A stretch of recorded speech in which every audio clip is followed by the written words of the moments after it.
Assalamualaikum dan selamat sejahtera. Berjumpa pada hari ini untuk mempelajari Bahasa Melayu Tahun 5. Tajuknya Teknologi di Hujung Jari.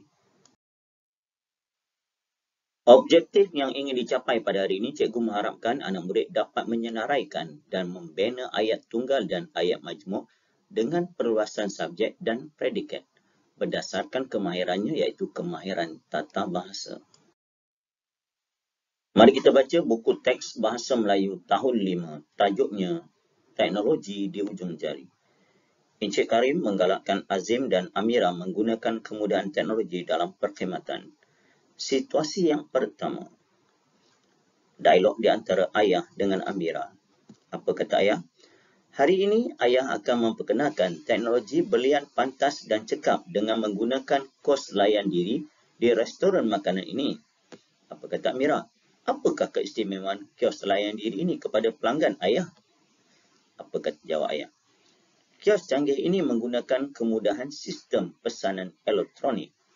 Pekerja memberitahu ayah bahawa mesin ini menggunakan teknologi telekomunikasi dan internet. Seterusnya Azim bertanya, apakah yang akan ayah lakukan dengan kios layan diri itu? Apa jawab ayah? Ayah akan memesan makanan yang kita mahu dengan hanya menyentuh paparan skrin pada kios ini. Kemudian, kita perlu memasukkan nombor meja untuk penghantaran oleh pekerja. Seterusnya, kita boleh membayarnya secara kad kredit, kad debit atau e-dompet. Pembayaran tanpa tunai ini menjadikan perkhidmatan ini lebih pantas dan selamat. Apa kata Mira? Wah, kemudahan ini sangat bagus kerana kita tidak perlu beratur panjang lagi. Mari kita lihat pula situasi yang kedua. Seterusnya, mereka ke Melaka Sentral. Melaka Sentral menyediakan kemudahan jualan tiket pengangkutan awam. Melaka Sentral ialah terminal bersepadu. Encik Karim menjelaskan sesuatu. Beliau akan membeli tiket bas di kios layan diri. Teknologi ini pantas dan cekap. Kios pintas ini menggunakan kemudahan sistem belian secara elektronik. Encik Karim ingin menempah tiket. Beliau menyentuh paparan skrin pada kios. Kemudian, Encik Karim perlu memilih destinasi, tarikh dan masa. Encik Karim juga memilih jenama syarikat pengangkutan bas. Bayaran secara tunai boleh digunakan. Bayaran secara e-dompet juga boleh digunakan. Teknologi ini sangat sistematik. Pengguna dapat mengakses tiket dengan pantasnya.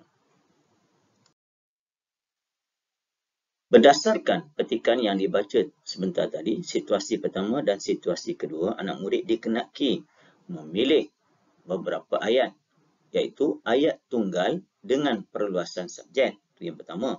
Yang kedua, ayat tunggal dengan perluasan predikat. Dan yang ketiga, ayat majmuk dengan perluasan subjek. Dan yang keempat, ayat majmuk dengan perluasan predikat. Ada 4 kategori. Sebelum itu, mari kita buat ulang kaji sedikit. Yang mana satu subjek, yang mana satu predikat. Lihat contoh pertama. Gajah itu sedang makan tebu. Gajah itu adalah subjek, manakala predikat ialah sedang makan tebu. Lihat contoh yang kedua. Kami ke bandar dengan menaiki bas. Subjeknya apa? Kami. Dan ke bandar dengan menaiki subjek adalah predikat.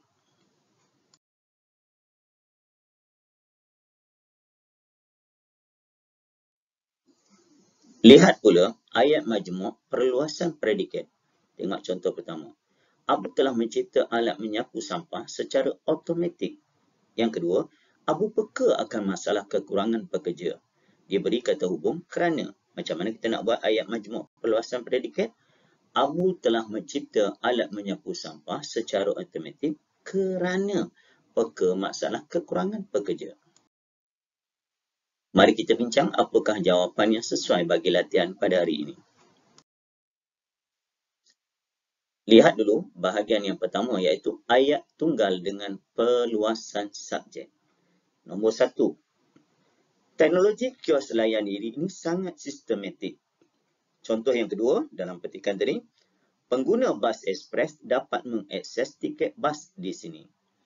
Manakala bagi kategori yang kedua, masih ayat tunggal dengan perluasan predikat. Contoh, ayah memesan makanan di kios layan diri elektronik. Yang kedua, Encik Karim ingin menempah tiket bas ekspres. Keempat-keempat ini merupakan ayat tunggal. Beza dia ayat tunggal perluasan subjek, ayat tunggal perluasan predikat. Kategori yang ketiga, ayat majmuk dengan perluasan subjek. Biasanya kamu, cikgu selalu buat latihan 5 ayat. Buat ayat majmuk. Tengok ini contoh ayat majmuk ni biasa lebih panjang daripada ayat tunggal.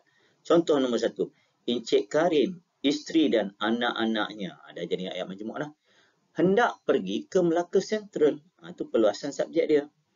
Yang kedua, pembayaran tanpa tunai ini menunjukkan perkhidmatan ini lebih cekap dan selamat. Bila ada lebih cekap dan selamat, jadi dah ayat majmuk. Yang keempat, ayat majmuk dengan perluasan predikat. Nombor 1, kemudahan ini sangat bagus kerana, pada perkataan kerana, tidak perlu beratur panjang. Yang kedua, Encik Karim menjelaskan bahawa beliau akan membeli tiket bas di kios lain diri di Melaka Sentral. Jadilah perluasan predikat. Seterusnya, membina ayat tunggal, perluasan subjek dan predikat. Ini contoh. Nombor 1, seterusnya mereka ke Melaka Sentral di ibu kota Melaka. Contoh yang kedua, Melaka Sentral menyediakan kemudahan jualan tiket pengangkutan awam di kios layan diri. Dan yang ketiga, kios pintar ini menggunakan kemudahan belian secara elektronik tercanggih di Bandar Melaka. Dan yang terakhir sekali, membina ayat majmuk perluasan subjek dan predikat. Contoh nombor 1, Melaka Sentral ialah terminal bersebadu yang menyediakan kemudahan tiket pengangkutan awam. Contoh yang kedua, Encik Karim menjelaskan bahawa beliau akan membeli tiket bas di kios layan diri. Dan yang terakhir sekali, teknologi ini pantas dan cekap kerana menggunakan kemudahan sistem belian elektronik. Kalau murid kurang jelas, kena buat selalu latihan, ambil beberapa contoh, lama-lama dia akan faham. Sebagai kesimpulan berdasarkan apa yang kita pelajari pada hari ini, dunia di hujung jari. Segala-galanya kita menggunakan jari kita untuk berinteraksi, membeli belah, terutamanya sewaktu PKP. Kita di dalam keluar, kita berada di rumah, tetapi kita boleh membeli belah, terutamanya masa itulah orang mengenali Grab, Shopee dan sebagainya. Itu saja perkongsian cikgu pada hari ini. Kita jumpa lagi dalam tajuk yang seterusnya. Bye-bye semua.